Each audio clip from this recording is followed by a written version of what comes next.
দরজায় কড়া নাড়ছে ত্রয়োদশ জাতীয় সংসদ নির্বাচন। সারা দেশের মতো সাভার ও আশুলিয়া নিয়ে গঠিত ঢাকা ১৯-এ বইছে নির্বাচনী হাওয়া। দেশের দ্বিতীয় সর্বাধিক ভোটারের এই আসনে বিএনপি থেকে মনোনয়ন পেয়েছেন ডক্টর দেওয়ান মোহাম্মদ সালাউদ্দিন বাবু। সুন্দর ও সুষ্ঠু নির্বাচনের মাধ্যমে জয়ের আশা প্রকাশ করে তিনি নির্বাচিত হয়ে নাগরিকদের নিরাপত্তা, চাঁদাবাজ মুক্ত এবং বাসযোগ্য সাভার গড়ার প্রতিশ্রুতি দিচ্ছেন। আমি আপনাদের কাছে দোয়া চাই, সহযোগিতা চাই, সমর্থন চাই, আপনাদের কাছে ধানের শীষে ভোট চাই। আপনাদের ভোটে নির্বাচিত হয়ে আপনাদের কল্যাণে আপনাদের পাশে থেকে আমরা যেন কাজ করতে পারি।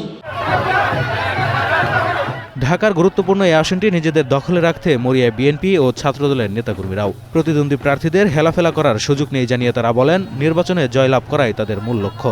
প্রতিপক্ষকে কখনোই দুর্বল ভাবা যাবে না।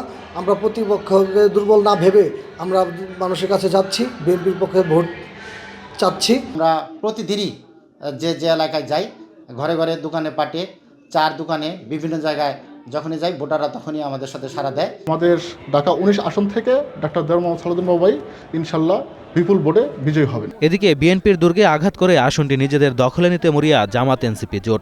জিততে পারলে স্বাস্থ্য, শিক্ষা, কর্মসংস্থানের পাশাপাশি ক্লিন এবং গ্রিন নগর হিসেবে সাভার আশুলিয়াকে গড়ে তুলবেন বলে আশাবাদ ব্যক্ত করেন তারা।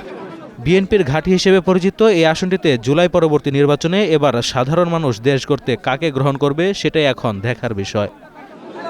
Sanjit Hasnat, green news desk.